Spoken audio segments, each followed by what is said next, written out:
शंकराचार्य अवमुक्तेश्वरानंद पर गिरफ्तारी की तलवार अटकी हुई है, लटकी हुई है और प्रयागराज पुलिस ने नाबालिग बच्चों से यौन शोषण के मामले में अपनी जांच तेज कर दी है। पुलिस की एक टीम हरदोई पहुंचकर पीड़ित परिवार का बयान ले चुकी है। इसके साथ ही एक पुलिस की टीम वाराणसी भी पहुंच चुकी है शंकराचार्य का बयान लेने के लिए। इस बीच शंकराचार्य जी ने आज एक प्रेस कॉन्फ्रेंस की। इस दौरान उन्होंने दावा किया कि वो जांच से भाग नहीं रहे हैं, जांच का सामना करेंगे, लेकिन उन्हें उत्तर प्रदेश की पुलिस पर भरोसा नहीं है। उनका मानना है और उनकी ये मांग भी है कि इस मामले की जांच किसी ऐसे राज्य की पुलिस को सौंपा जाए जहां पर भारतीय जनता पार्टी की सरकार नहीं है। वहीं अवमुक्तेश्वरानंद के समर्थकों का यह कहना है कि उन्हें जानबूझकर निशाना बनाया जा रहा है। योगी सरकार बदले की भावना में काम कर रही है और वो उन्हें गिरफ्तार करवाना चाहती है, तो ऐसा शंकराचार्य के समर्थकों को कहना है। दूसरी तरफ के लोगों को कहना है कि अगर मामले में एफआईआर दर्ज हुई है तो एक बार स्वतंत्र जांच हो जाने दीजिए। अगर ये निष्पक्ष होंगे तो इन पर कोई कार्रवाई नहीं होगी। तो इस पूरे मामले पर ही आज हम बात करने वाले हैं कि क्या ये जो कार्रवाई हो रही है ये राजनीति से प्रेरित है या नहीं। और इस बातचीत में हमारे साथ तीन खास मेहमान जुड़ने वाले हैं जिनका मैं आपसे परिचय करवा देता हूं। हमारे साथ आचार्य राज मिश्रा जी जुड़ रहे हैं, इसके साथ ही पंडित अजय गौतम जी भी हमारे साथ ज्वाइन कर रहे हैं, इसके साथ ही आचार्य अरुण कृष्ण जी भी हमारे साथ जुड़ रहे हैं। सबसे पहले अजय गौतम जी के पास ही चलेंगे। पंडित जी, क्या लगता है आपको, शंकराचार्य का कहना है कि उन्हें उनके राजनीतिक विचारों की वजह से टारगेट किया जा रहा है?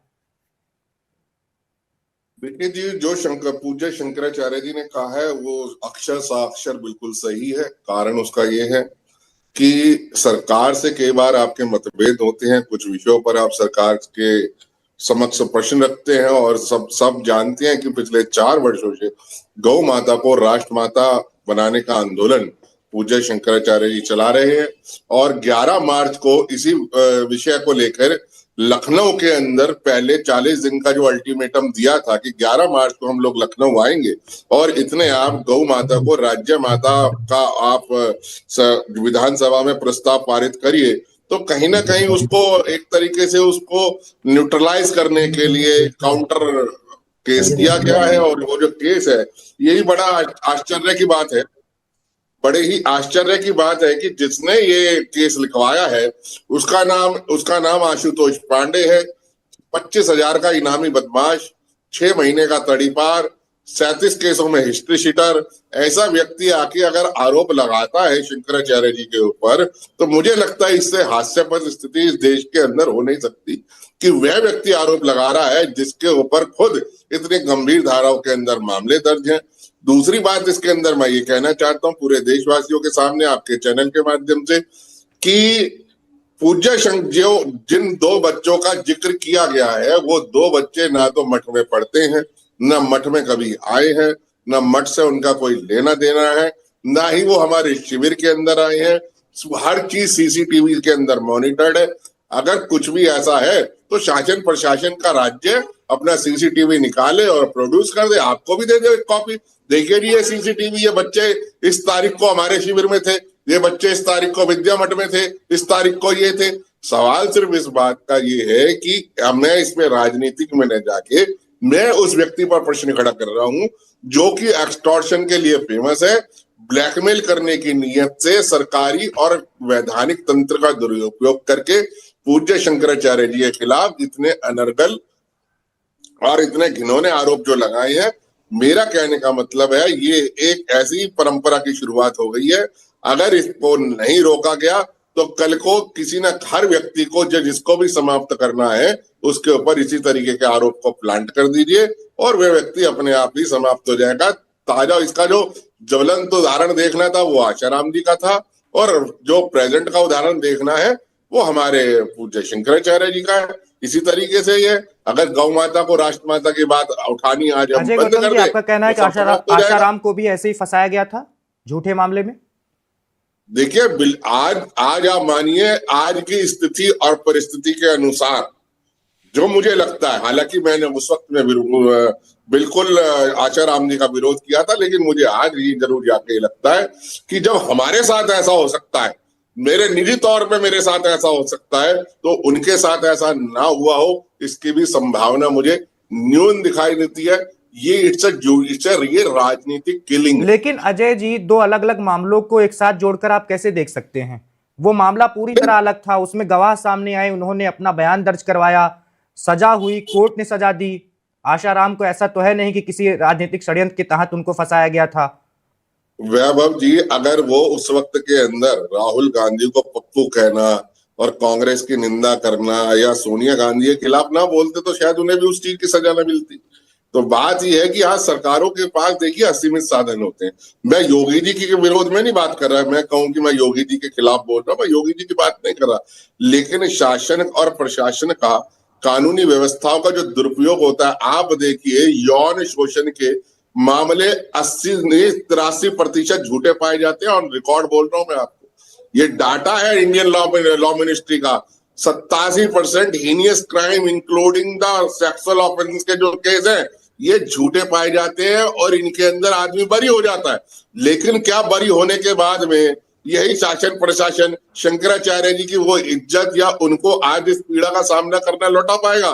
मुंबई के अंदर ताजा उदाहरण है, 8 साल बाद एक व्यक्ति जेल में रहने के बाद बरी कर दिया जाता है, यह कहते हुए कि भाई इसके ऊपर पॉक्सो का कोई मामला साबित नहीं होता, तो 8 साल के कानून उसके वापस कर देगा।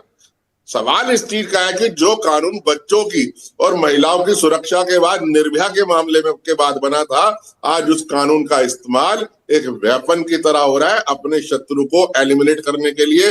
और वैभव मिश्रा जी, थोड़ा सा इंट्रोडक्शन दे दूं, मैं वही व्यक्ति हूं जिसने निर्भया केस के अंदर, जिसको माननीय दिल्ली हाई कोर्ट ने मेरी पिटीशन को क्लब किया था सुमोटो निर्भया की पिटीशन के अंदर, और उसी के कारण हमने महिलाओं की सुरक्षा के लिए पूरे देश में पुलिस थानों में और वनरेबल एरिया में सीसीटीवी कैमरे लगवाने का आदेश मेरा पारित करा हुआ है, आप गूगल कर लीजिए। लेकिन हमें नहीं मालूम था। अरुण कृष्ण शास्त्री जी भी हमारे साथ जुड़े हुए हैं, अरुण कृष्ण जी भी, उनके पास चलते हैं।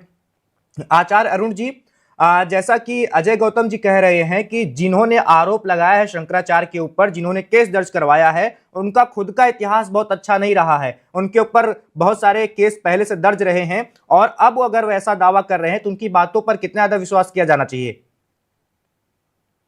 पंडित अजय गौतम जी का सनातन धर्म के प्रति निष्ठा और कार्य, धर्म युद्ध, इस पे कभी कोई शंका नहीं कर सकता।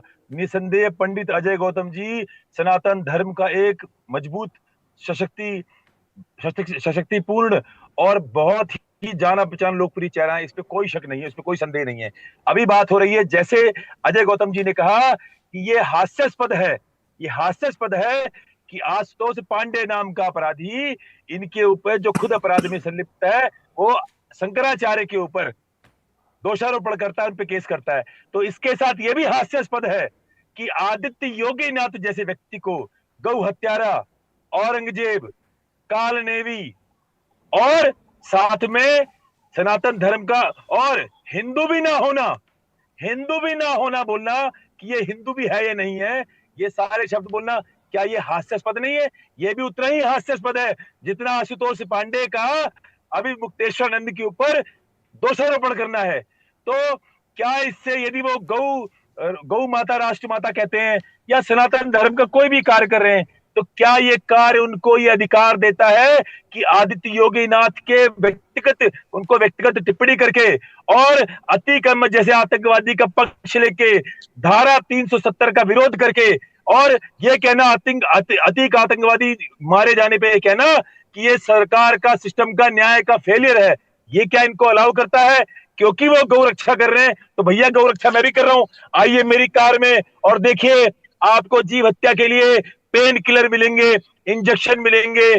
कोई जीव कहीं पर किसी तरह से पीड़ित होता है तो हम स्वयं उसे इंजेक्शन लगाते हैं ताकि इसको रिलीफ मिल जाए प्रॉम्प्ट। तो भैया ये कोई आपका प्रमाण नहीं है कि यदि आप गौ रक्षा के लिए बोल रहे हैं तो आप किसी मुख्यमंत्री को, जो मुख्यमंत्री होने से पहले एक महंत है, एक धर्म योद्धा है, एक भगवाधारी है, जिन्होंने अपना सर्वस्व निछावर किया है सनातन धर्म के लिए, उसको आप दिन भर यदि गाली देंगे तो आज उनको यदि गाली पलट के पड़ रही है तो मैं यही बोलूंगा कि ऐसी वाणी बोलिए मन का आपा खोए, औरों को शीतल करे आपहु शीतल होए। तो लेकिन आचार्य अरुण जी, शंकराचार्य के समर्थकों का यह कहना है कि मान लीजिए कि उन्होंने योगी जी की आलोचना कर दी, भारतीय जनता पार्टी की सरकार की आलोचना कर दी, तो इसका मतलब तो ये नहीं है ना कि उनके खिलाफ फर्जी केस लगवा दिया जाए?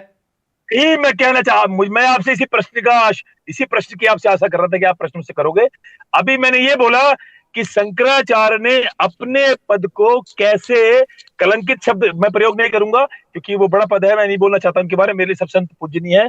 उन्होंने अपने चरित्र, अपने नाम को धूमिल करने का प्रयास, कुत्सित प्रयास यदि किसी ने किया है जान के अज्ञान में ज्ञान में, वो स्वयं अभिमुक्तेश्वर नंद जी ने किया है। जब आप अपने व्यक्तित्व को खुद धूमिल करोगे, अतीक आनंद, अतीक अहमद जैसे आतंकवादी का पक्ष लेके, तो आपके व्यक्तित्व पे अनायास लोग प्रश्न चिन्ह लगाएंगे। क्या ऐसा संभव है कि कोई आतंकवादी उसको भैया ऐसे मारा, वैसे मारा, कैसे भी मारा? क्या कोई शंकराचार्य पे बैठा पद वो ये कहता है कि अतीक अहमद को मारना न्याय व्यवस्था का फेलियर है? तो क्या ये प्रश्न चिन्ह उनके व्यक्तित्व पे स्वयं लगता नहीं है? हमने तो लगाया नहीं, वो स्वयं लगा रहे हैं। जबकि राजा राम ने जब बाली को मारा तो राजा राम ने स्वयं कहा, राजा राम को जब बाली ने कहा कि हे राम, तूने मुझे छल से मारा, तू तू राख में जलती आग की तरह छल करने वाला है। तो राजा राम ने क्या कहा?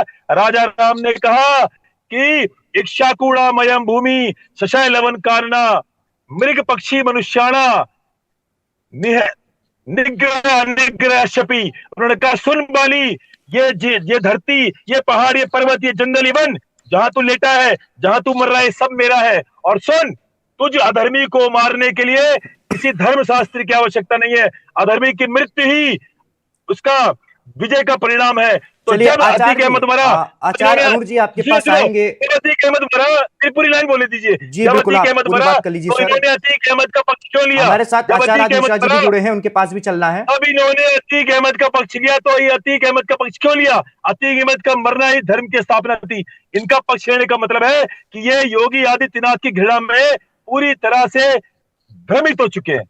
मैं और वो उन्मादी नहीं बोलूंगा, आचार्य राज जी के पास चलते हैं। बोलूंगा आचार्य जी, आपका क्या मानना है? क्या अवमुक्तेश्वरानंद जी को फंसाया जा रहा है योगी सरकार के द्वारा?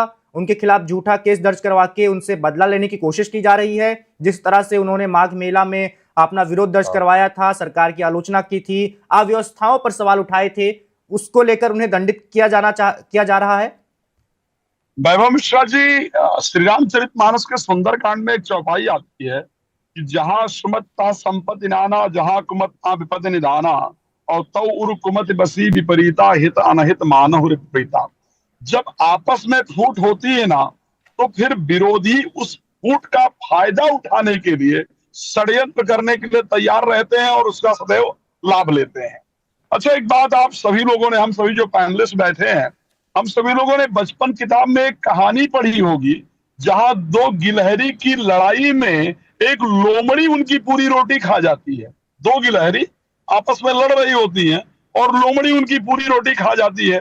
अब आप सोचिए, सरकार कभी भी, सरकार को भी पता है कि अगर इस समय पर ऐसा कोई केस आता है तो फर्स्ट दृष्टि किस पर जाएगी? गवर्नमेंट पर जाएगी, सरकार पर। सभी लोग प्रश्न सरकार से किया जा रहा है। अभिमुक्तेश्वरानंद जी भी शायद उसी पक्ष में पड़े हुए हैं कि उनको लग रहा है सरकार कर रही है। अरे कहीं ऐसा तो नहीं कि जो लोग आज निकल करके आए हैं, जो शंकराचार्य कह रहे हैं, जो लोग हमेशा सनातन को डेंगू, मलेरिया, कीड़ा, जो कुछ था वो सब कुछ कहते थे, जो लोग हमेशा साधु संत, जो मठ मंदिर इत्यादि वहां गुंडे रहते थे, इनकी बात करते थे, आखिर वो आज सपोर्ट में कैसे उतर आए भाई? जो कभी साधु संतों के पक्ष में रहे ही नहीं, जो कभी सनातन के पक्ष में रहे ही नहीं, अगर वो इस मामले में कूद रहे हैं तो कहीं ऐसा तो नहीं है कि दो गिलहरी की लड़ाई में तीसरा लोमड़ी आकर के और वो पूरे जो षड्यंत्र है उसको पूरा तैयार लोमड़ी किसे कह रहे हैं? थोड़ा खुलकर बोलिए आचार्य जी। लोमड़ी को लेकर आपका बोलने का क्या है? देखिए, खुल करके देखिए मिश्रा जी सुन लीजिए, खुल करके बोलने का काम दूध का दूध, पानी का पानी करने का काम कोर्ट का है, जो इन्वेस्टिगेशन है उसका है, और वो जो है वो खुल करके आएगा, इसमें कोई दो राय नहीं है। यहाँ पर अभी ये कह देना, चलिए आप नाम नहीं ले रहे, क्या किसी राजनीतिक दल के नेता के द्वारा किया जा रहा सारा खेल? मैं 100% कह सकता हूँ, क्योंकि इतना बड़ा डेंट जो है, हम तीनों लोग यहाँ बैठे हैं, हम तीनों इस बात को मानेंगे और मानना ही पड़ेगा कि ये सनातन के ऊपर डेंट है। सुन लीजिए, चाहे वो गलत निकले अभिमुक्तेश्वरानंद, और चाहे वो गलत निकले जो ब्रह्मचारी आशुतोष ब्रह्मचारी, दोनों में से कोई भी गलत निकले, डेंट किसका है आप मुझे बताइए। डेंट सिर्फ सनातन के ऊपर है, नुकसान सनातन का है, साधारण विषय नहीं है। तो ऐसे परिस्थिति में मैं क्यों ना मानूं किसी अन्य धर्म का व्यक्ति हो सकता है कि अन्य धर्म की तरफ से एक संरचना तैयार की जा रही हो या सनातन विरोधी पार्टी की तरफ से यह संरचना तैयार की जा रही हो। ये विषय साधारण नहीं है, इस पर लड़ने के बजाय सोचने की आवश्यकता है। कोर्ट जो अपना काम कर रही है उसको निष्पक्ष जांच, मुझे इस बात की खुशी है, बड़ा क्लियर कह रहा हूं। अभिमुक्तेश्वरानंद ने कहा कि मैं जांच का समर्थन करता हूं, जांच होनी चाहिए, यस जांच होनी चाहिए। मैं भी ये जो पूरा षड्यंत्र है ना, मैं इस पर थोड़ा मुझे लगता है जब आप देखेंगे इस पूरे मामले को कि भाई थोड़े दिन पहले क्या होता है, बटुक अभिमुक्तेश्वरानंद के कारण लाठी खाते हैं, अपनी चोटी खिंचवाते हैं, पिटाई खाते हैं, हम सभी लोगों ने उस पर डिबेट किया है। अब आप सोचिए कि अगर यौन शोषण बच्चों का हो रहा होगा, और आप जानते हैं बच्चों के बीच में कोई चीज छुपती नहीं है, वो आग की तरह आपस में फैला देते हैं, तो क्या उस अभिमुक्तेश्वरानंद व्यक्ति के लिए वो बच्चे उसके आचरण को जान करके क्या उसके लिए लाठी खाने को तैयार होंगे? क्या उसके लिए अपनी छोटी छोटी खिंचवाने को तैयार होंगे? नहीं। तो ये है एक प्रकार से षड्यंत्र। अब वो षड्यंत्र थोड़ा रुक जाइए आचार्य जी, जांच हो जाने दीजिए, उसके बाद साफ हो ही जाएगा ये षड्यंत्र था या मैंने फिर इसमें कोई सच्चाई थी। मैंने जांच में ना मैं रुकावट डाल सकता हूं, ना अभिमुक्तेश्वरानंद रुकावट डाल सकते हैं, और मैं ये भी जानता हूं शायद सरकार भी रुकावट नहीं डाल सकती है। चलिए आचार्य जी, इंडिपेंडेंट बॉडी। उत्तर प्रदेश के कांग्रेस कमेटी के अध्यक्ष हैं अजय राय, वाराणसी से ही आते हैं, प्रधानमंत्री के खिलाफ चुनाव लड़ा था 2024 में, अच्छी टक्कर दी थी। उन्होंने बड़ा बयान दिया है इस मामले पर, वो बयान अपने दर्शकों को सुना देते हैं। उन्होंने कहा है ज्योतिष पीठ के शंकराचार्य के खिलाफ जो केस दर्ज किया गया है उसमें राजनीतिक प्रतिशोध की बू आ रही है। ये कार्रवाई तब हुई जब शंकराचार्य ने कुंभ मेले की अव्यवस्थाओं और श्रद्धालुओं को हुई परेशानियों पर प्रदेश सरकार से सवाल किए थे। उनका कहना था कि योगी सरकार से शंकराचार्य ने सवाल किए और उसके बदले में अब उनके खिलाफ केस दर्ज कर लिया गया, ऐसा अजय राय का कहना है। इसके साथ ही समाजवादी पार्टी के कई नेताओं का भी ऐसा ही दावा है, मतलब कि विपक्ष कह रहा है कि जानबूझकर शंकराचार्य को परेशान किया जा रहा है। अजय गौतम जी के पास चलते हैं। अजय गौतम जी, ये बात तो किसी से छिपी नहीं हुई है कि स्वामी अभिमुक्तेश्वरानंद जी योगी आदित्यनाथ को बिल्कुल भी पसंद नहीं करते हैं, हमेशा उनकी आलोचना करते आए हैं, अभी भी कर ही रहे हैं, उन्हें क्या कुछ नहीं कहते हैं। तो वो अपने राजनीतिक विचार तो खुलकर जाहिर कर रहे हैं। आपको लगता है कि शंकराचार्य के तौर पर उन्हें ऐसा करते रहना चाहिए या करना चाहिए? क्योंकि उनके दूसरी तरफ वाले लोग आरोप लगाते हैं कि आप शंकराचार्य हैं तो आप एक राजनेता के तौर पर कैसे बात कर सकते हैं? देखिए, मेरे दो छोटे भाई आचार्य राज मिश्र और आचार्य अरुण कृष्ण मेरे साथ बैठे हैं, और अरुण कृष्ण ने जो भी मेरे प्रति भाव रखे मैं हृदय से उनके लिए आभार प्रकट करता हूं। लेकिन मैं इतना निवेदन जरूर करूंगा दोनों अपने छोटे अनुजों से, अभिमुक्तेश्वरानंद जब आप कह रहे हैं तो जी लगाने मुझे नहीं लगता कि कोई आपको आपत्ति होनी चाहिए। शंकराचार्य पीठ पर विराजमान है, आप दोनों सम्मानीय है समाज के। आप भी अगर शंकराचार्य पीठ में व्यक्ति को नाम लेके बिना जी के संबोधन करोगे तो हम दूसरे लोगों से क्या उम्मीद कर सकते हैं। दूसरी बात मैं इस पर आऊंगा कि ये जो बात कही मेरे अनुज ने कि जो क्या नाम था इसका जो मारा गया अतीक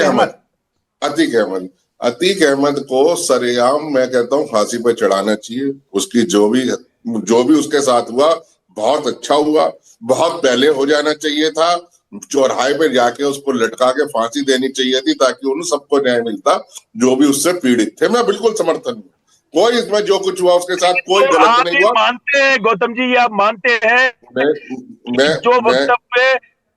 जो वक्तव्य अभिमुक्तेश्वरानंद जी ने दिया था वो मेरी बात सुनिए, देखिए मेरी बात तो सुनिए मित्र, मैं क्या कह रहा हूँ। उस अतीक अहमद के साथ जो हुआ 370 का विरोध करना, क्योंकि विरोध के लिए मैं जवाब दे दूंगा आपको। देखिए अतीक अहमद पे मैंने कह दिया, अतीक अहमद पे ये जो कारण था। आप सुनिए, ये दोषारोपण आप पे नहीं है, ये केस आप पे नहीं चल रहा। मैं सुन तो लीजिए ना, अब मैं कह तो रहा हूँ ना। अतीक अहमद बिल्कुल अरुण जी, आचार्य 370 पे आ रहा हूँ मैं। आचार्य पंडित जी को जवाब दीजिए। 10 सेकंड दे दीजिए। जब तक 370 कश्मीर के अंदर लागू थी वैभव जी, तब तक वहां रंजीत सिंह पीनल कोड चलता था, आईपीसी नहीं था, आप भी जानते हैं। और जब तक रणजीत सिंह पैनल कश्मीर में था, जम्मू कश्मीर में गौ हत्या पे पूर्णतः प्रतिबंध था और उम्र कैद की सजा थी। जैसे ही वहां से 370 हटती है, रणजीत पीनल कोड सेटिसाइड होता है, गौ हत्या का लाइसेंस मिल जाता है। आज अगर जम्मू कश्मीर में सबसे ज्यादा गौ हत्याएं होती है, जाकर खड़े हो जाइए लखनपुर बॉर्डर पर, आपको गाय के ट्रक से ट्रक भरते दिखाई देंगे। शंकराचार्य जी ने ये नहीं कहा 370 मत हटाइए, उन्होंने कहा रणजीत सिंह पीनल के अंदर जो गौ हत्या प्रतिबंध थी, इसलिए उसको वहां पर, वो जब तक वहां पर 370 थी, वो गौ हत्या वहां प्रतिबंध थी। आज लगा दीजिए, हमें तो स्वागत करते हैं, लेकिन आपने 370 लगा के कितने कश्मीरी पंडित थे जो वापस चले गए, और उल्टा वो तो गए नहीं, गौ हत्या के लिए आपने वहां स्लॉटर हाउस खुलवा दिए। ये हो क्या रहा है? अगर देखिए एक व्यक्ति होता है अपनी बात को सही से नहीं समझा पाए, तो हमें तो समझना चाहिए कि उनके पीछे भाव क्या है।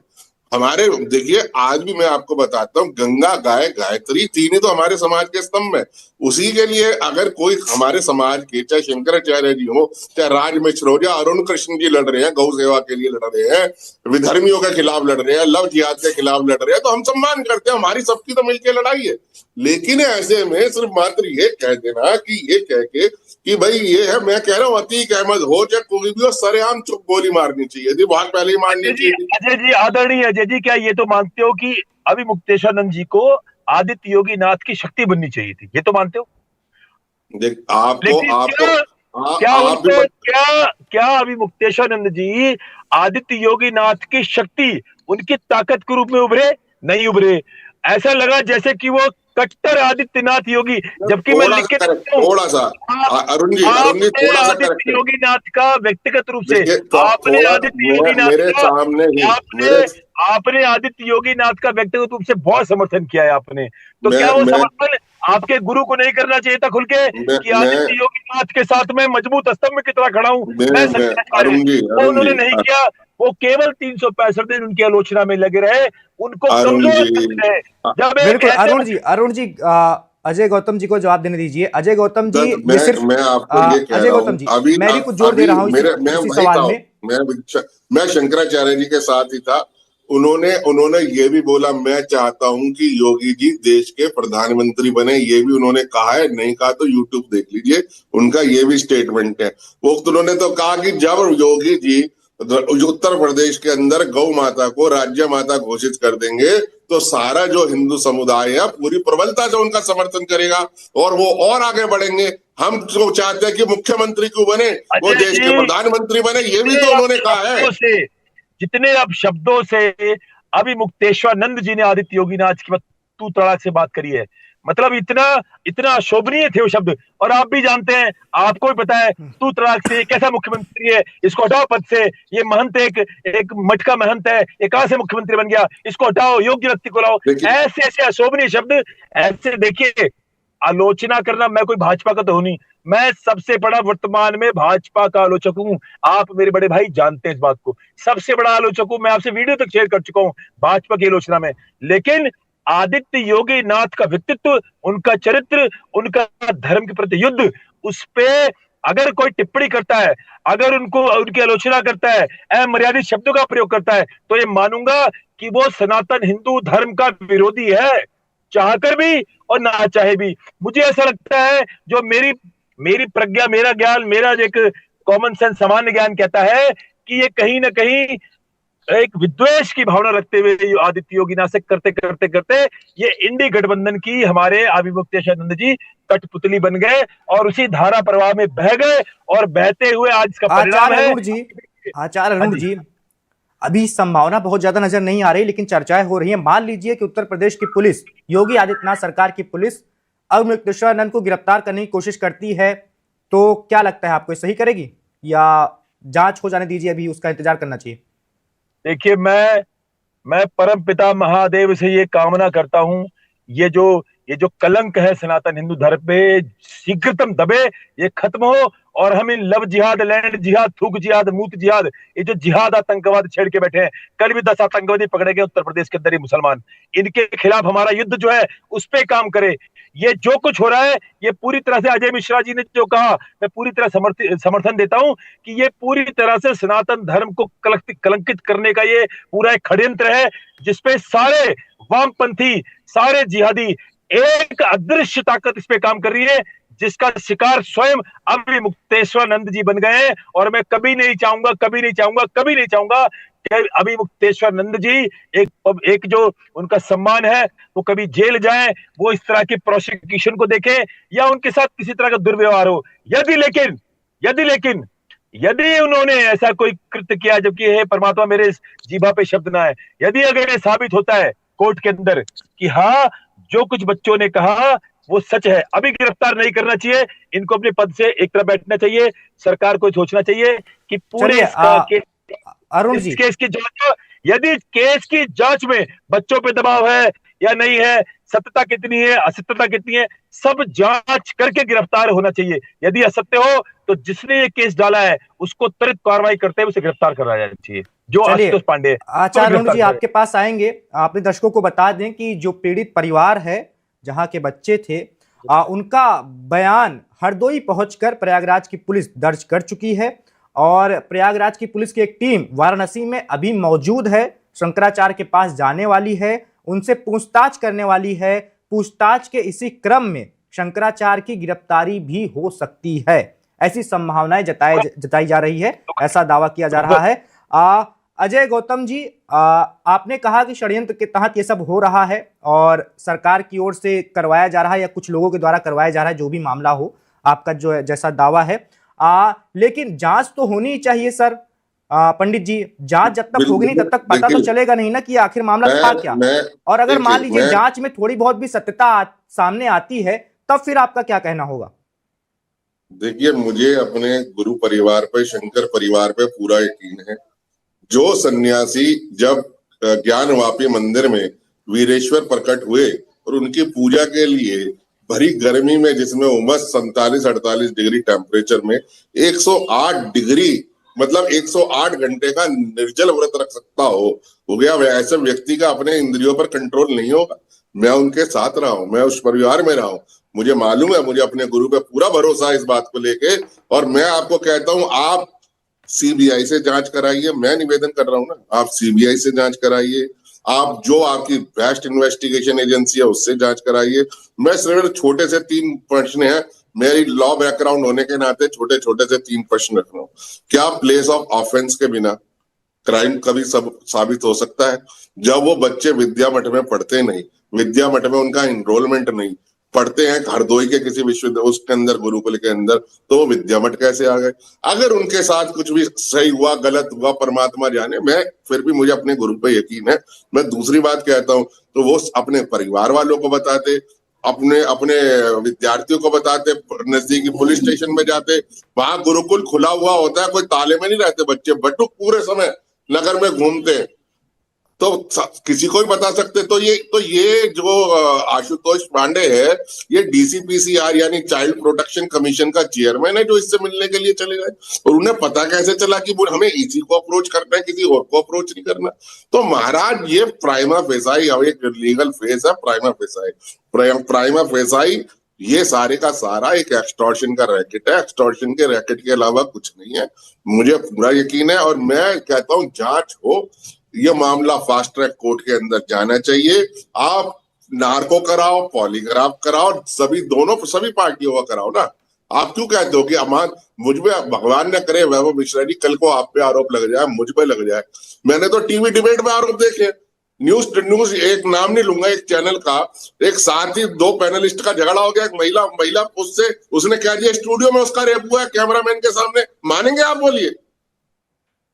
पूरी दुनिया ने उस क्लिप को देखा थप्पड़बाजी होते हुए, और उस महिला ने आरोप लगा दिया, मैं उस स्टूडियो में मौजूद नहीं, मेरे पे लगा दिया। अब दूसरा व्यक्ति जो था वो तो दिवंगत हो गया, स्वामी ओम, उस पर लगा दिया कि स्टूडियो में उसका रेप हो गया।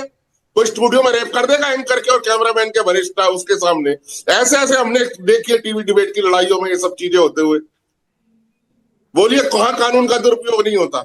लोग मर जाते हैं महाराज जेल में सड़ के, या तो गिल्टी से मर जाएंगे, आत्महत्या कर लेंगे, या कानून का दुरुपयोग होता होता सड़ के मर जाते हैं। इस कानून का जितना दुरुपयोग इस देश के लोगों ने झेला है ना, किसी ने नहीं झेला होगा, मैं आपको पूरे दावे के साथ कह रहा हूं। मेरे को पूरा यकीन है, हमें जांच से कोई नहीं है। अरेस्ट करने से अगर आपकी संतुष्टि होती है, आप अरेस्ट कर लीजिए, सूली में चढ़ा दीजिए महाराज, छोड़िए ना। अगर आपको लगता है कि सच में एक 25,000 का गुंडा, 25,000 के इनाम का गुंडा सच बोल रहा है, 6 महीने का तड़ीपार सच बोल रहा है, जिसमें गौ हत्या का केस है वो सच बोल रहा है, जिसने यूपी पुलिस के ऊपर मुकदमा कर रखा है वो सच बोल रहा है। तो चढ़ा दीजिए ना, सूली पे चढ़ा दीजिए, चलिए, इससे छीछली इधर तो खत्म हो जाएगी। आज जो सनातन पे, भगवा पे, गेरुआ पे, शंकर परंपरा पे आज ये जिस तरीके की ये जिस तरीके का एक छीछा लीडर हो रही है ना, चढ़ा दीजिए सूली और बोलिए, खत्म हो जाएगा देश में सारी समस्याएं। सारी समस्याओं की जड़ एक ही शंकर पीठ है।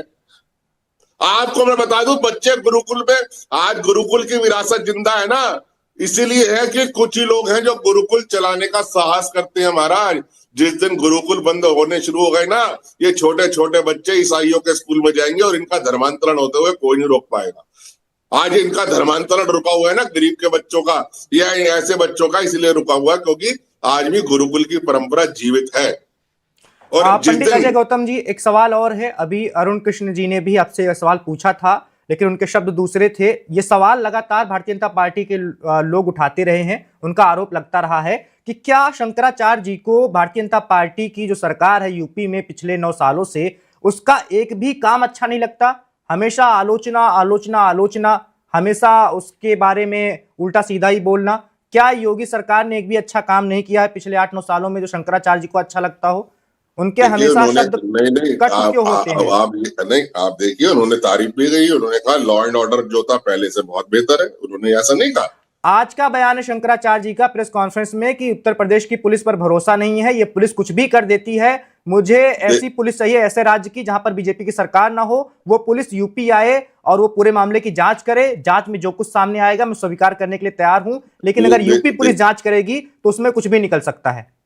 मैं देखिए, उन्होंने जो बयान दिया आज की तात्कालिक परिस्थिति के अनुसार दिया है, लेकिन ये कहना कि भाई उन्होंने क्या कोई भी काम अच्छा नहीं लगता, उन्होंने खुल के कितनी बार ऐसे मौके आए हैं जब योगी जी की प्रशंसा करी है, कितने ही मौके आए हैं। मैं 1-2 नहीं, मैं आपको 10 स्टेटमेंट दे सकता हूँ निकाल के, जब उन्होंने कहा कि हाँ योगी जी ने ये कार्य अच्छा किया, योगी जी ने ये कार्य अच्छा किया। लेकिन हाँ, अगर काशी कॉरिडोर के नाम पे अगर काशी खंडोक्त मंदिर अगर टूटे तो उसका विरोध भी किया। आज मणिकर्णिका घाट का अगर कह लीजिए वहां अहिल्या बाई की मूर्ति टूटी है तो उसका विरोध भी किया। अब ये विरोध की कीमत है या क्या है? ये देखिए, सबसे बड़ा न्याय ईश्वरीय न्याय है और मुझे ईश्वरीय न्याय पे बहुत भरोसा है। आज इस देश में सर्वोच्च न्यायालय का जो लोगो है उसमें लिखा है यतो धर्मस्ततो जया, यानी कि धर्म की हमेशा जय होती है, विजय होती है।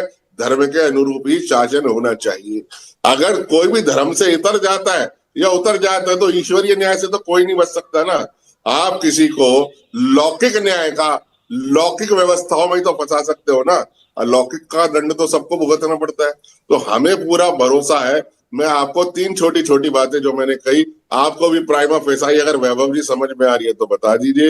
एक 25,000 का गुमनामी गुंडा जो है उसके पास बच्चे चले गए, पुलिस के पास नहीं गए, अपने अभिभावकों के पास नहीं गए, और अभी तो उसकी एक्सटॉर्शन की पूरी सीरीज खुलेगी। अभी यहाँ मामला हम चुप इसलिए बैठे क्योंकि मामला सब जुडिश है, सारे प्रमाण हैं हमारे उसके एक्सटॉर्शन मांगने के कि इतना पैसा दे दो या मत दे दो, नहीं तो तुम्हें फंसा देंगे। सब प्रमाण है, सब कोर्ट के अंदर जाएंगे। उसके बाद दूध का दूध पानी का पानी। रही बात यूपी पुलिस की, यूपी पुलिस कोई चीज, अगर यूपी पुलिस के पास कुछ भी है कोई, उन्होंने तो कहा ऐसा है, मैं जरा मुझे जाना है तो मैं अगर मुझसे कोई बिल्कुल आचार्य अरुण जी, इस बातचीत के आप अपनी आखिरी टिप्पणी दे दीजिए सर। देखिए सर्वप्रथम, जब राहुल गांधी जैसा राष्ट्र द्रोही विधर्मी व्यक्ति बेल पे हजारों करोड़ रुपए का गमन करके रह सकता है, तो एक शंकराचार्य के पद में बैठे व्यक्ति अभी मुक्तेश्वरानंद जी को केवल किसी एफआईआर के बल पे उनको गिरफ्तार नहीं किया जाना चाहिए। उनका केस चले, वो सीबीआई से कहते सीबीआई से करे, किसी भी संस्था से उनके ऊपर जो केस चल रहा है उसकी जांच कराए। यदि वो दोषी पाए जाते हैं तो वही कार्रवाई हो जो किसी अपराधी के साथ होता है। लेकिन अभी उन्हें गिरफ्तार करना मुझे ये न्याय संगत नहीं लगता। लेकिन मैं फिर कहता हूं, अब लो नशानी अब ना नशे हो, जो चला गया बीत गया।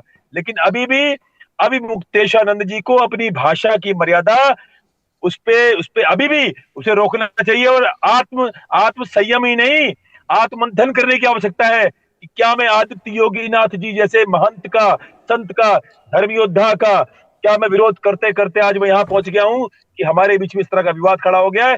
बिल्कुल सही कहा। चोट कहीं भी लगे, उसकी जो हानि है वो सनातन धर्म के प्रतिष्ठा को ही पहुंचेगी, चाहे वो दोषी साबित हो या ना हो। लेकिन ये बात अवश्य बोलूंगा कि आज तक अभिमुक्तेश्वरानंद जी का जो व्यवहार रहा आदित्य योगी नाथ के प्रति, वो बहुत ही द्वेषपूर्ण रहा। ये बिल्कुल इसके अंदर कोई भी संदेह नहीं है, और हम इसको बाकायदा चैनल पे बैठ के राष्ट्रीय चैनलों पर देखते रहे हैं। तू तड़ाक से लेके सारी मर्यादाहीन भाषा उन्होंने बोली। लेकिन मैं फिर कहूंगा, कभी भी उनको इस तरह गिरफ्तार एक एफआईआर के बल पर नहीं होने चाहिए। उनके ऊपर केस चल रहा है तो और उसकी जांच हो, यदि वो पाए जाए दोषी तो उन्हें गिरफ्तार किया जाए, मेरा ये कहना है। यदि चलिए दोषी पाए जाए तो आचार्य न्याय संगत नहीं है। आचार्य अरुण जी, आपका वन इंडिया के साथ जुड़ने के लिए बहुत धन्यवाद। अजय गौतम जी, एक आखिरी टिप्पणी आपसे भी लेंगे। मान लीजिए कि सीधे तौर पर शंकराचार्य जी इस मामले में शामिल ना हो, लेकिन उन बच्चों के साथ गलत हुआ हो, ये सच भी हो अगर, तब आपको लगता है कि चीजें ऐसी ही रहेंगी? मतलब कि जो केस चल रहा है उसमें शंकराचार्य जी को भी अगर लपेटने की कोशिश की जा रही है तो? देखिए, मैं वापस से आपसे एक बात कह रहा हूँ सर, मैं आपके स्टूडियो में आऊंगा, किसी का मोबाइल उठाऊंगा, किसी को वो करूंगा, लेकिन तभी तो ऑफेंस बनेगा ना। हाँ, मैं वापस से मैं कह रहा हूँ, जब वो बच्चे कभी मठ में आए नहीं, शिविर में आए नहीं, आए होते तो अब तक सरकार 100 बार वो सीढ़ी चला चुकी होती। शंकराचार्य जी ने बार बार कहते ने खुद अनुरोध किया कि माघ मेला में हमारी लेकिन अजय जी आज जिस तरह से उत्तर प्रदेश की पुलिस तत्परता दिखा रही है, एक टीम प्रयागराज की हरदोई पहुंच जाती है, दूसरी टीम वाराणसी पहुंच जाती है, पुलिस के आला अधिकारी पूरे मामले की देखरेख कर रहे हैं, उससे तो जाहिर यही हो रहा है कि उनके पास कोई ठोस सबूत है, कोई ठोस जानकारी है जिसके बिना पर वो ऐसा कर रहे हैं। हमारा ठोस जानकारी कहाँ से? आप मुझे बताइए ना, कौन सी ठोस जानकारी है? एक फर्स्ट तो इस इंफॉर्मेशन के पीछे का राज क्या है, आपको क्या लगता है? नहीं भाई, उन्हें कानून बाध्य है, 2 महीने के अंदर अंदर उन्होंने अपनी रिपोर्ट फाइल करनी है। या तो अगर उन्हें लगेगा कि उनके पास ऐसे तथ्य हैं तो वो चार्जशीट फाइल करेंगे, नहीं होगा तो फाइनल रिपोर्ट फाइल करेंगे। ये तो उनके ऊपर है ना, 2 महीने के अंदर उन्हें अपनी कार्रवाई करनी है। और सब वो जानते हैं। देखिए, यूपी अगर प्राइमा फेसाई कुछ भी होता तो यूपी पुलिस खुद मुकदमा दर्ज करती, जो चैंपियन है मुकदमा दर्ज करने में। यूपी पुलिस ने स्वयं मुकदमा दर्ज नहीं करा। यहाँ कोर्ट के ऑर्डर के, कोर्ट के प्रोसीजर का मिसयूज किया गया है। मैं वापस से वर्ड बोल रहा हूँ, मिसयूज किया गया कोर्ट के प्रोसीजर का। नहीं तो यूपी पुलिस ने स्वयं मुकदमा क्यों नहीं दर्ज कर लिया? और उनके पास पर्याप्त आधार थे। और आधार कहां से क्रिएट हो जाएंगे? मैं अगर पुलिस सब देखिए, मैं आपको बता रहा हूँ वापस से कम आपको ये तो बताओ कि किस दिन गए थे, कहाँ गए थे, किसके साथ गए थे। ये तो कम से कम आप बताओगे। हवा के अंदर सब कुछ हो गया। हमारे शिविर में आए नहीं, हमारे मठ में आए नहीं, तो कैसे हवा में अपराध हो गया? मैं आपको एक छोटा सा एग्जांपल दे रहा हूँ। दिल्ली का एक संत मंडल है, उसके अंदर एक बहुत अच्छे संत है, मेरे मित्र, में नाम नहीं लूंगा। ठीक इसी तरीका केस उनके ऊपर लगाया, 6 महीने जेल काटी उन्होंने। लास्ट में जो चाइल्ड कमीशन रिपोर्ट, जो डीसीपीसीआर था, दिल्ली प्रोटेक्शन चाइल्ड कमीशन था, और माननीय हाईकोर्ट के जज ने उस बच्चे को चैम्बर में बुला के बहुत प्यार से पूछा, बताइए सच्चाई क्या? बिना डर के बच्चे ने बताया कि उसको किसी थर्ड पार्टी ने, जैसे वो उनके इसके साथ बच्चे के व्यभिचार करता था, और डरा के बोला कि तुम्हें इनका नाम लेना है। आप समझ रहे हैं? और लास्ट में वो 6 महीने बाद वो महात्मा जी रिलीज होकर आए और आज अपने आश्रम में रह रहे हैं। नाम नहीं बोलूंगा, लेकिन आप कहोगे तो अपने रिपोर्टर को भेजिएगा, पूरी केस नंबर, फाइल नंबर दे देता हूँ। बोलिए क्या उस महात्मा का कसूर था जो 6 महीने जेल काट कर आया और अपने नाम के आगे धब्बा लगवा लिया पॉक्सो का?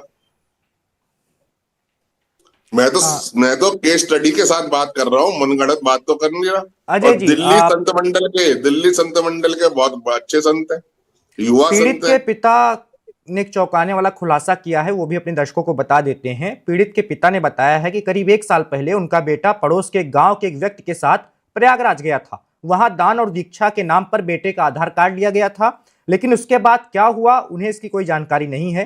पिता ने स्पष्ट किया है कि उनके बेटे ने कभी भी उनके साथ किसी भी तरह की अनहोनी होने का जिक्र नहीं किया, कोई भी ऐसी वैसी घटना हुई इसका कभी उनके साथ जिक्र नहीं किया।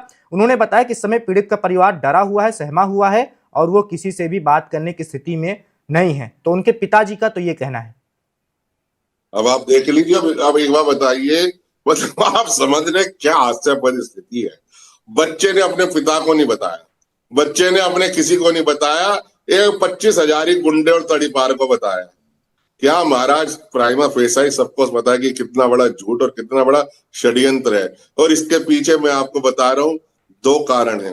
एक कारण है एक्सटॉर्शन, दूसरा कारण है कि कल को माँ बाप गुरुकुल में अपने बच्चों को भेजना बंद कर देंगे, ये सोच के गुरुकुलों में ये काम होता है। ईसाइयों के स्कूल में पढ़ेंगे, वहां जाके जो है ना मदर मैरी और फादर जोन्स की प्रार्थना करेंगे, और जो धर्मांतरण अब तक रुका हुआ था शंकराचार्य परंपरा के कारण, वो सारे का सारा होना दोबारा से शुरू हो जाएगा। यही होगा अंततोगत्वा, मैं आपको बता रहा हूँ। कुछ नहीं है, सुनियोजित षड्यंत्र है और कुछ नहीं है। कभी भी, मैं तो आज भी आपसे कहता हूँ ना, क्यों नहीं उस आशुतोष पांडे का सबसे पहले आप पॉलीग्राफ और लाई डिटेक्टर कराते? पहले तो उसका ही कराना चाहिए था। आप बताइए, जो आरोप लगाने वाला है और उसकी खुद की जो इमेज इतनी खराब है, तो भाई पहले उससे पूछो। हम तो जांच के लिए तैयार है ना, जांच के लिए बैठे, कभी भी करा लो जांच, किसने रोका? सीबीआई से कराओ, सबसे कराओ भाई, हम तो कह रहे हैं। और भारत की एजेंसी से ना मोसाद को बुला लो, इजराइल से मोसाद को बुला के उससे जांच करा लो। और बोलिए कहाँ जा रहे हैं, कहाँ भाग रहे हैं? हमारा तो पासपोर्ट भी नहीं है, सन्यासी का तो पासपोर्ट भी नहीं होता। शंकराचार्य परंपरा के अंदर तो समुद्र लांघते भी नहीं है, शंकर परंपरा के अंदर पासपोर्ट ही नहीं है, जाएंगे कहाँ? अजय गौतम जी, समय की कमी है, एक और बड़ा बयान आया है, वो भी अपने दर्शकों को बता देते हैं। ये बयान है यूथ कांग्रेस के जो अध्यक्ष हैं उत्तर प्रदेश के, उनका कहना है कि अगर शंकराचार्य की गिरफ्तारी हुई तो यूथ कांग्रेस पूरे प्रदेश में जेल भरो आंदोलन करेगी। तो कांग्रेस पार्टी की जो युवा विंग है उसकी एक चेतावनी है उत्तर प्रदेश की सरकार को कि अगर आपकी पुलिस ने शंकराचार्य की गिरफ्तारी की तो आप तैयार रहिए, यूथ कांग्रेस के कार्यकर्ता पूरे प्रदेश में जेलों को भर देंगे, वो अपनी गिरफ्तारियां देंगे। तो फिलहाल बहुत धन्यवाद आपका अजय जी जुड़ने के लिए वन इंडिया के साथ और इस मामले पर अपनी बातें साझा करने के लिए। तो फिलहाल उत्तर प्रदेश में इस वक्त मामला गरमाया हुआ है। वाराणसी में शंकराचार्य बैठे हुए अपने आश्रम में और वो लगातार खुलकर बोल रहे हैं कि उन्हें किसी चीज का डर नहीं है, वो हर जांच का सामना करने के लिए तैयार हैं। उनका कहना है कि उत्तर प्रदेश की सरकार बदले की भावना में काम कर रही है, योगी जी की उन्होंने आलोचना की है और इसका वो अब बदला ले रहे हैं, तो ऐसा उनका कहना है। दूसरी तरफ के लोगों का कहना है कि अगर आरोप लगे हैं तो जांच हो जाने दीजिए, जांच में जो कुछ सामने आएगा उससे सब कुछ पता चल ही जाएगा। तो फिलहाल इस विवाद की वजह से प्रदेश की सियासत गरमाई हुई है, न सिर्फ लखनऊ में बल्कि दिल्ली में भी उसकी आंच महसूस की जा सकती है। खासकर विपक्ष के नेता लगातार शंकराचार्य के समर्थन में बयान दे रहे हैं और बीजेपी की आलोचना कर रहे हैं। फिलहाल इस मामले में जो अपडेट थी वो हमने आपको बता दी और इस मामले में आचार्यों का क्या मानना है, पंडितों का क्या मानना है, वो भी आपके सामने सब पता चल गया। उन्होंने खुद ही बताया कि क्या शंकराचार्य पर आरोप कैसे लगे हैं, उन्हें फंसाने की कोशिश की जा रही है या नहीं। जो भी नई जानकारी आएगी वो भी आपको वन इंडिया पर मिलती रहेगी, आप देखते रहिए। Subscribe to One India and never miss an update. Download the One India app now.